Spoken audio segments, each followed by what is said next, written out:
Hello friends, welcome to SSC coaching centre. दोस्तों, आज के वीडियो में एसएससी सीजीएल पार्ट 3 की बात करेंगे और रेगुलर वीडियोस में अपलोड कर रहा हूं। जितनी बच्चे एसएससी सीजीएल 2024 की तैयारी कर रहे हैं, तुरंत हमारे चैनल को सब्सक्राइब कर लें, ज्वाइन कर लें और बेल आइकन का बटन ऑन कर दें। चलिए स्टार्ट करते हैं। पहला क्वेश्चन क्या करा है, 3 की पावर 46 प्लस 3 की पावर 47 का वर्गमूल क्या होगा? इनमें से कोई एक होगा। देखिए, 3 की पावर 46 प्लस 3 की पावर 47 का वर्गमूल की उसने बात कही है, तो वर्गमूल वाला साइन हमको लगाना पड़ेगा। इतना क्लियर है। 3 की पावर 46 और 3 की पावर 47 में दोनों में कॉमन है 3 की पावर 46। देखो, 3 की पावर 46 यहां पे है और 3 की पावर 46 इसमें भी है, तो 3 की पावर 46 आ जाएगा कॉमन। कॉमन आ गया ना, तो अंदर क्या बचा? देखो, यहां से पूरा 3 की पावर 46 गया तो 1 बचा, प्लस यहां से 3 की पावर 46 चला गया, 47 में से 46 चला गया तो 3 की पावर 1 बचा। ठीक है, और पूरे के ऊपर स्क्वायर रूट का साइन है। चलिए, 3 की पावर 46 इंटू 3 की पावर 1 का मान 3, 3 में जोड़ देंगे 1, तो ये कितना हो जाएगा? 4 हो जाएगा। 4 हो गया ना। और इस स्क्वायर रूट का मतलब क्या होता है? पावर 1/2। अगर मैं स्क्वायर रूट के साइन को हटाऊंगा तो होल पावर 1/2 हो जाती है। इतना क्लियर है। चलिए, 2 से 46 कट जाएगा 3 बार में, तो 3 की पावर 23 और 4 का मैं स्क्वायर रूट करूंगा तो कितना हो जाएगा भैया? 2। तो 23 की पावर 3 गुने 2, आगे पीछे लिख सकते हो, 2 गुने 3 की पावर 23। अब ये देखिए किस ऑप्शन में, ये आपके सवाल का बिल्कुल सही जवाब हो जाएगा। देखिए किस ऑप्शन में, ये दिया गया आपके सी ऑप्शन में, बिल्कुल सही जवाब। तो इस तरीके के सवाल को आप आसानी से कर पाओगे। अब देखेंगे अगला प्रश्न। अगला प्रश्न है, एक हॉल में मौजूदा लोगों में से 6/11 लोग वहां उपलब्ध कुर्सियों में से 9/14 पर बैठे हैं और लोग खड़े हैं। यदि 30 कुर्सियां खाली हैं तो हॉल में कितने लोग खड़े हैं? देखिएगा, एक तो कुर्सियों पे बैठे होंगे लोग और एक कुर्सियां खाली होंगी। ठीक है, इतना क्लियर है। एक कुर्सी पर बैठे होंगे लोग और जो खड़े होंगे लोग वो होंगे। ठीक है, चलिए अब यहां पे प्रश्न को हम करते हैं। हमसे बोला गया है कि 9/14 पर बैठे हैं। अगर कुर्सियां 14 हैं तो उनमें से 9 पर लोग बैठे हैं। 9 कुर्सियों पर लोग बैठे हैं, टोटल कुर्सियां 14 हैं, उनमें से 9 पे अगर लोग बैठे हैं तो खाली कितनी हो जाएंगी कुर्सियां? 5 कुर्सियां खाली हो जाएंगी। ठीक है, जबकि कुर्सी कितनी है? 30 कुर्सियां खाली हैं। खाली कुर्सी यहां कितनी? 5। और रियल में कुर्सियां खाली कितनी? 30। तो ये कितने गुना पर है? 5 छिक्के 30, 6 गुना पर है। जब ये 6 गुना है तो ये भी 6 गुना हो जाएगा, 9 छिक्के 54। यानी कि जो बैठे लोग कितने हैं? वो 54 है। बैठे हुए लोग कितने हैं? 54 है। क्लियर इतना? अब यहां पे बोला गया 6/11 लोग वहां उपलब्ध कुर्सियों में, यानी कि एक हॉल में मौजूदा लोगों में से 6/11, कितना? 6/11। ये तो कोई याद रखना, अगर 11 कुर्सियां हैं तो उसमें से 6 लोग बैठे हैं। 6 लोग बैठे हैं। अगर टोटल हमारे पास 11 लोग हैं तो उसमें से 6 बैठे हैं, तो खड़े कितने हैं भैया? 11 में से 6 बैठे हैं तो खड़े कितने हैं? 5 खड़े हैं। कितने खड़े हैं? 5 खड़े हैं। जब बैठे 6 हैं, 11 लोगों में से जब 6 बैठे हैं तो खड़े कितने हैं? 5 खड़े हैं। अब देखना, बैठे हुए की संख्या कितनी है? 54 है। तो यहां भी बैठे हुए की कितनी होगी भैया? 54। तो 6 से 54 कितने गुना पर है? 9 गुना पर है। तो ये भी कितना होगा? 9 गुना पे होगा। 5 निम्मा 45। तो खड़े हुए लोगों की संख्या कितनी है? 45। आपसे पूछा है हॉल में कितने लोग खड़े हैं? 45 लोग खड़े हैं। डी ऑप्शन हो जाएगा आपके सवाल का बिल्कुल सही जवाब। अब देखते हैं अगला सवाल। अगला प्रश्न है, यह प्रश्न सीखना बहुत जरूरी है। अगर आ गया तो कैसे करना है? देखिए, सभी संख्याएं स्क्वायर रूट में। अब देखो, 5 में डिवाइड देना है √100 से, √5 में डिवाइड देना है √100 से, √100 में डिवाइड देना है √160 से, √160 में डिवाइड देना है √500 से। तो ऐसा सवाल कभी भी रहे तो उसे नीचे से सॉल्व करना है। यानी कि नीचे क्या दिखा है? स्क्वायर रूट में 25, तो 25 का स्क्वायर रूट कितना हो जाएगा? 5। इसका कितना हो जाएगा? 5।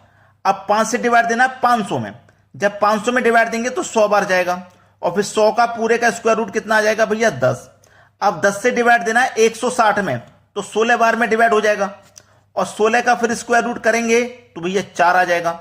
अब 4 से डिवाइड देना 100 में, तो 25 बार में डिवाइड हो जाएगा, और 25 का स्क्वायर रूट करेंगे 5। अब 5 से डिवाइड देंगे आप 5 में, तो एक बार डिवाइड हो जाएगा, और 1 का फिर आप स्क्वायर रूट करेंगे तो 1 ही हो जाएगा आपका आंसर। क्या हो गया आपका आंसर? 1। यहां पे मैंने ऑप्शन नहीं दिए थे क्योंकि जरूरत नहीं थी ऑप्शन देने की, लेकिन यह प्रश्न बहुत जरूरी था। चलिए अब देखते हैं अगला प्रश्न। अगला प्रश्न है, स्क्वायर रूट नहीं क्यूब रूट पूछा है। 2.7% का क्यूब रूट क्या होगा यह बताना है। क्यूब रूट, चलिए यहां पे हमें क्या करना है, क्यूब रूट बताना है 2.7% का। 2.7% का मतलब जानते हैं बटे में 100 होता है। क्लियर है इतनी बात तो सभी को? अब देखिएगा, अब मैं 100 से इसमें डिवाइड दूंगा। 100 से जब मैं इसमें डिवाइड दूंगा तो देखिएगा, डिवाइड देता हूं मैं 3, स्क्वायर रूट है ना, क्यूब रूट है। 100 से डिवाइड दूंगा तो देखिएगा यहां 2 संख्या है ना, 2 संख्या है, याद रखना। 2 संख्या, जब 2 जीरो होते हैं तो 2 संख्या के बाद दशमलव लगता है ना। अब यहां पे क्या होगा, 4 संख्या के बाद दशमलव लगेगा। ठीक है, 4 संख्या, यानी कि संख्या आपकी क्या है 27, और 4 संख्या बनाने के लिए 2 जीरो आ जाएंगे। ठीक है, 2 जीरो आ जाएंगे ना। अब यहां पे याद रखना कि जब आपके पास 2 जीरो थे, जब आपके पास 2 जीरो थे, एक संख्या बाद यहां दशमलव था, अब दशमलव कहां लग जाएगा, यहां लगेगा। कहां लगेगा भाई दशमलव? यहीं लगेगा क्या? बोलिए, यहीं लगेगा दशमलव। अब देखिएगा यहां पे इसको अभी आगे और सॉल्व करना है। क्यों सॉल्व करना है? क्योंकि क्यूब रूट निकालना है। अब देखिएगा 27 का क्यूब रूट कितना होता है भाई? 27 का क्यूब रूट हो जाता है 3, है ना। 27 का क्यूब रूट होता है 3, और यहां क्या लग जाएगा, 27 का क्यूब रूट 0.3। अब 0.3 आपको ऑप्शन ए में दिखाई देगा, जो कि गलत ऑप्शन है। यह सही नहीं है। क्यों सही नहीं है? क्योंकि इसका हमसे प्रतिशत पूछा है, प्रतिशत में बताना है, और प्रतिशत के लिए क्या करेंगे, 100 से गुना। अब इसका हम 100 से जब गुना कर देंगे तो ये हो जाएगा भैया 30%। ये आपके सवाल का बिल्कुल सही जवाब हो जाएगा। क्लियर हो गया ना सभी को प्रश्न? अब देखते हैं अगला सवाल। अगला प्रश्न है 5 5 5 5, ये कितनी बार? ये 9 बार दिया गया है, और 5 5 5 ये कितनी बार? 15 बार दिया गया है। तो इनका HCF क्या होगा, है ना। HCF पूछ रहा है। अब देखो, ये 5 5 5 5 9 बार है, और ये आपका 15 बार है। ये 9 बार है और ये 15 बार है, तो इस 9 का और इस 15 का आप HCF ले लीजिए, जो कि 3 आएगा। HCF कितना आएगा? 3 आएगा, क्योंकि 3 से 9 भी डिवाइड होगा और 3 से 15 भी डिवाइड होगा। ठीक है, 3 से दोनों डिवाइड होते हैं। अगर 3 से बड़ी और भी कोई संख्या होती जो इन दोनों को डिवाइड कर देती तो वो HCF होता, लेकिन यहां पे सबसे बड़ी 3 है, 3 से बड़ी कोई संख्या नहीं जो इन दोनों को कटा दे, तो 3 मेरा HCF हो गया ना। 3, जब 3 HCF है ना, तो 5 आपको 3 बार लिखना है। 5 आपको 3 बार लिखना है, बस हो गया आंसर। आपसे पूछा था कि HCF क्या हो जाएगा, 555। ये आपका HCF हो गया, और यही क्या है, आपके सवाल का आंसर है। कर लोगे ना? जो HCF आया, अगर HCF 4 आता तो 5 को हम 4 बार लिखते, अगर 5 आता HCF तो 5 बार लिखते। जितना HCF आएगा ना, अगर 2 बार HCF आता, HCF 2 आता, तो 5 को हम 2 बार लिखते। सभी को समझ में आ गया होगा। अब देखते हैं अगला सवाल। अगला प्रश्न है, यदि a की पावर इतनी बराबर a की पावर इतनी, तो a के कितने मान होंगे? a के कितने मान होंगे? देखिएगा a के कितने मान होंगे, 1 2 3 4। देखिएगा, अगर मैं a की जगह 1 ले लूं, a इक्वल टू मैं 1 मान लेता हूं, तो 1 की पावर आप कितनी भी रख दीजिएगा, मान उसका 1 ही होगा। क्लियर है? 1 ही होगा उसका मान। चलिए, अगर मैं a की जगह 0 रख देता हूं, तो 0 की पावर चाहे आप कितनी भी कर देना, मान 0 ही होगा। तो 2 मान तो ये हो गए। अब तीसरा मान एक और है, अगर आप a का मान -1 रखते हैं, देखिएगा पावर क्या है, विषम है। ठीक है, अगर आप a का मान -1 रखते हैं, तब भी आपका a का मान -1 हो जाएगा। तो a के कितने मान आ गए, 1 2 3, क्योंकि a को आपने -1 रखा। अब पावर कितनी भी हो, क्या बढ़ जाएगा a का मान? नहीं बढ़ेगा। चलिए, अब यहां पे a के 3 मान हो गए, जो कि हमारे सी ऑप्शन में दिया गया है, बिल्कुल सही जवाब है। अब देखते हैं अगला प्रश्न। अगला प्रश्न है 58.7/9 का स्क्वायर रूट निकालना है। चलिए, 58.7/9 को आप पहले क्या लिख सकते हैं, 58 + 7/9। 58 पूर्णांक 7/9 का मतलब है यहां प्लस का साइन होता है। ठीक है, इतना हमने लिख लिया। अब इसको हम सॉल्व करते हैं। तो पहले क्या होगा, 9 का मल्टीप्लाई 58 से होगा, उसमें 7 जोड़ेंगे। तो 9 का मल्टीप्लाई 58 से करेंगे तो ये कितना हो जाएगा, 9 72 का 2, कैरी का 7, 9 पंजे 45, 45 में जोड़ देंगे 7 तो 52 हो जाएगा, यानी कि 522। फिर प्लस कर देना है उसमें 7 को, और बटे में कितना आ जाएगा 9, और पूरे के ऊपर स्क्वायर रूट का साइन है। अब 522 में मैं 7 जोड़ दूंगा तो ये 529 हो जाएगा, बटे में कितना है 9, और पूरे के ऊपर स्क्वायर रूट का साइन है। अब 529 का स्क्वायर रूट करोगे आप तो 23 होता है, और 9 का स्क्वायर रूट करोगे 3 होता है, तो स्क्वायर रूट का साइन हट गया। अब 3 से इसमें डिवाइड करो तो 3 सत्ते 21, 2 बचेगा, 2 ऊपर बटे में 3, 7 पूर्णांक 2/3 ये पहले ही ऑप्शन में दिया गया है। ये हो जाएगा आपके सवाल का बिल्कुल सही जवाब। अब देखते हैं अगला क्वेश्चन। अगला प्रश्न है 1 - 1/37 इंटू 1 - 2/37, ऐसे ही 1 - 3/37, 1 - 4/37, ऐसे ही चलता जा रहा। 1 - 49 के बटे में 37 इंटू 1 - 50 के बटे में 37, ये सीरीज चलती ही जा रही है। अब ये प्रश्न मैं बता रहा हूं, कम से कम 50% बच्चे तो कंफ्यूज होंगे, पता नहीं क्या लॉजिक होगा, या फिर 4 से 5 मिनट का सवाल है। नहीं, केवल 2 सेकंड का, केवल 2 सेकंड लगेंगे आपको ये प्रश्न को करने में। कैसे करना है देखिएगा। सभी में देखना सबसे पहले कि सभी संख्याएं एक में से माइनस हो रही हैं, यहां भी एक में से माइनस हो रही हैं। अब सीरीज को देखना, सभी के बटे में 37 है, सभी के बटे में 37 है। तो हम जब चलेंगे, जब हम सीरीज को आगे बढ़ाएंगे तो यहां पे बीच में कहीं ना कहीं एक माइनस 50 तक जा रहे हैं ना, हम 1 से लेके 50 तक जा रहे हैं। और सीरीज क्या है, ऊपर 1 2 3 4 5 6 7 8 ऐसे ही 50 तक जा रहे हैं ना, तो बीच में कहीं ना कहीं 37 आएगा कि नहीं आएगा।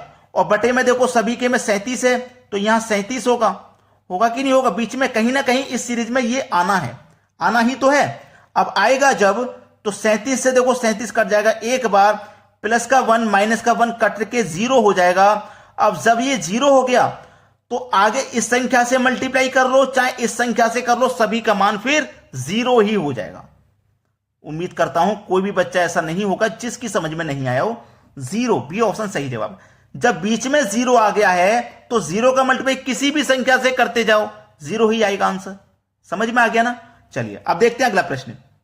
अगला प्रश्न है 891 का होल स्क्वायर और 892 का स्क्वायर के बीच कितने पूर्णांक होंगे, यानी कि कितने इंटीजर होंगे, इन दोनों के बीच में कितनी संख्याएं होंगी ये कह लीजिए। चलिए मैं आपको एक एग्जांपल समझा दूं।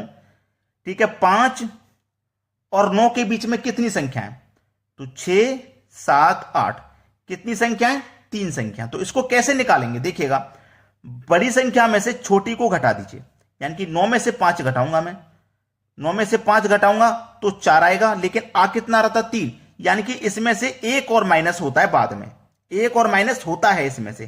कॉन्सेप्ट क्लियर हो गया। अब इसको कर लीजिए, 891 का स्क्वायर माइनस करना है, क्योंकि इसमें से इसको माइनस करना है ना, दोनों का अंतर ही तो करना है, माइनस करना है। 892 का स्क्वायर करना है कि नहीं करना, स्क्वायर करना है, फिर ये अलग से माइनस कर देना है, एक। क्लियर हो गया। अब देखिए ये ए स्क्वायर माइनस बी स्क्वायर का फॉर्मूला बन गया, ए स्क्वायर माइनस बी स्क्वायर का फॉर्मूला बन गया। और ए स्क्वायर माइनस बी स्क्वायर क्या होता है, ए प्लस बी इंटू ए माइनस बी, यही तो होता है। अब चलिए ये ए का मान है, ये बी का मान है, तो सबसे पहले ए प्लस बी है तो दोनों को प्लस कर लेंगे, यानी कि जोड़ लेंगे। तो 2 और 1 3, जोड़ लीजिए। 9 9 18 का 8, कैरी का 1, 8 8 16, कैरी का 1 17, इसको जोड़ा इतना आ गया, इनटू दोनों का अंतर करना है। तो देखिए अंतर करेंगे, यानी कि बड़ी संख्या में छोटी को घटा देंगे, ये 892, ये 891, एक आ जाएगा, इनटू बाद में क्या है, एक माइनस करना है, इसको तो भूलना नहीं है।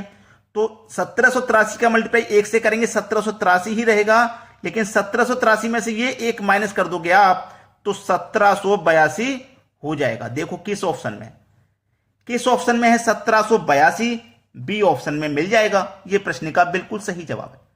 चलिए अब देखते हैं अगला क्वेश्चन। अगला प्रश्न है, यदि स्क्वायर रूट में 21 बराबर 4.58 है तो स्क्वायर रूट में 7/3 का मान क्या होगा। देखिए स्क्वायर रूट 21 का मान हमें इतना दिया गया है, तो इसी का हमें इस्तेमाल करना पड़ेगा आगे के लिए। तो देखिएगा 7/3 के पावर स्क्वायर रूट है भाई, 7/3 के ऊपर स्क्वायर रूट है। अब देखिए स्क्वायर रूट में यहां 21 था, तो यहां भी मुझे 21 बनाना होगा। तो 21 बनाने के लिए मैं क्या करूंगा, 3 से मल्टीप्लाई कर दूंगा ऊपर नीचे, ठीक है। 7 त्रिक का 21 और 3 त्रिक का 9। अब 21 बन गया कि नहीं बन गया, 21 बना कि नहीं बना, बन गया भाई। यहां 21 था ना स्क्वायर रूट में, तो यहां 21 बनाना जरूरी था, जिससे कि हम ऊपर नीचे 3 से मल्टीप्लाई करेंगे तो 21 बन जाएगा। क्लियर है। अब इसी 21 का मान, इसी स्क्वायर रूट 21 का मान कितना है, 4.58 है। क्लियर। इसी स्क्वायर रूट 21 का मान इतना है, तो मैंने स्क्वायर रूट 21 का मान लिख लिया। अब 9 का स्क्वायर रूट करो तो 3, तो इसमें 3 से आप डिवाइड करोगे, कर दीजिए। 3 एक कम 3, 1 बचेगा 15, दशमलव लग गया ना यहां पे, ये वाला 15, 3 पंजे 15, 3 दूने का 6, 2 बचेगा 20, 20 हो गया ना, 3 छिंग 18, फिर 2 बचेगा 20, फिर 3 छिंग 18, ऐसे ही 6 चलता रहेगा। तो इसको हम क्या लिख सकते हैं, 5 2 6 है ना, 6 चलता है, तो उसको 7 लिख सकते हैं। 1.527, 1.527, यानी कि पहला ही ऑप्शन आपके प्रश्न का बिल्कुल सही जवाब है। बहुत से बच्चे हैं जो अभी तक वीडियो को लाइक नहीं किए होंगे, शेयर नहीं किए होंगे। भाई एसएससी सीजीएल के जितने भी बच्चे तैयारी कर रहे हैं, सभी के पास तक वीडियो को शेयर कर दीजिए। और लाइक एक हमारी मेहनत, बस उसके लिए, केवल एक लाइक के लिए हम बोलते हैं कि भाई एक लाइक कर दो। हम आपसे कुछ नहीं मांगते, कोई रुपया नहीं, कोई पैसा नहीं, कुछ नहीं, बस एक लाइक का बटन और एक शेयर। जो बच्चे मेहनत कर रहे हैं उनकी मेहनत जाया नहीं जानी चाहिए, उनके पास तो वीडियो को शेयर कर दो। हो सकता है आपने उसके पास ये वीडियो शेयर कर दी और यही क्वेश्चन एग्जाम में फंस गया, तो उस बच्चे को कितना अच्छा लगेगा। इसलिए शेयर कर दीजिए, किसी की मदद कर दीजिए। ठीक है दोस्तों, धन्यवाद।